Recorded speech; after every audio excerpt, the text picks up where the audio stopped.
Today we're going to be looking at percentages, and we'll be showing you a really useful and easy way to teach pupils how to work them out using a very simple technique. Sarah Marshall will take you step by step through the method, and you'll have a chance to try out a range of questions yourselves at different points during the session. If I know 30 is 100%, I know 15 is 50%. 10% is? What's 20% please? What's 1%? What's half percent? 0 points. So the idea behind this is that it actually quite straightforwardly builds up the concept of percentages. Using what you've told me, how could I find 36%? Do I need to do anything else, or could you do it from what you've told me? You get 5%. What would 5% be? Half 10%. Now, my students would rather half 10%, because they know half of 3 is 1.5. All right? So how am I now going to make 36%? What would you do now to work out what 36% was? Okay, so you'd add all of these together. You'd do 6, add 3, add 1.5, add 0.3, and get that it is 10.8.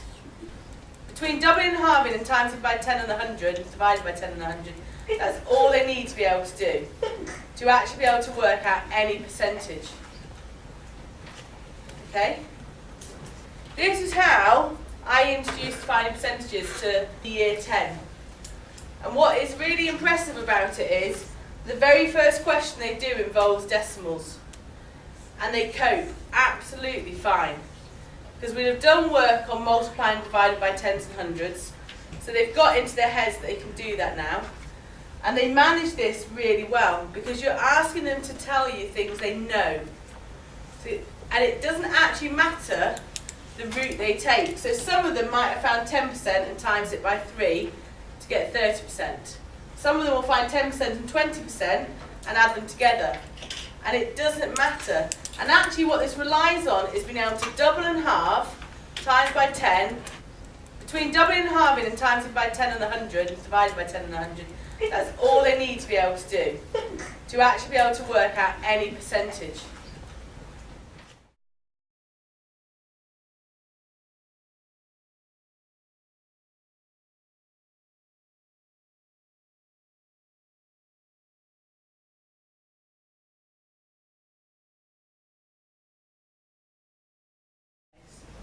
Alright, so that was the first lot. So we then move on and go the same principle. I've got 125%. I'm going to get you to do this on paper. Now you know how to do it. Write down things you know about that quickly.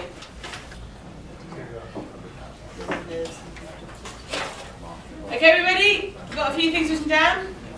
So using what you've told me, find 25 out of 125 as a percentage.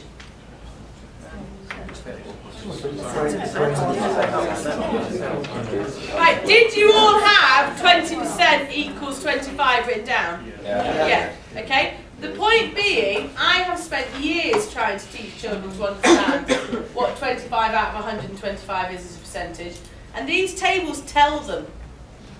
It is the first time I have honestly taught grade DC children to understand how to work that out and have a tool and a strategy that does it.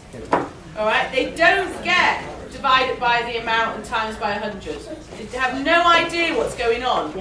So they don't hold that piece of information. Whereas on these tables, it clearly shows it to them.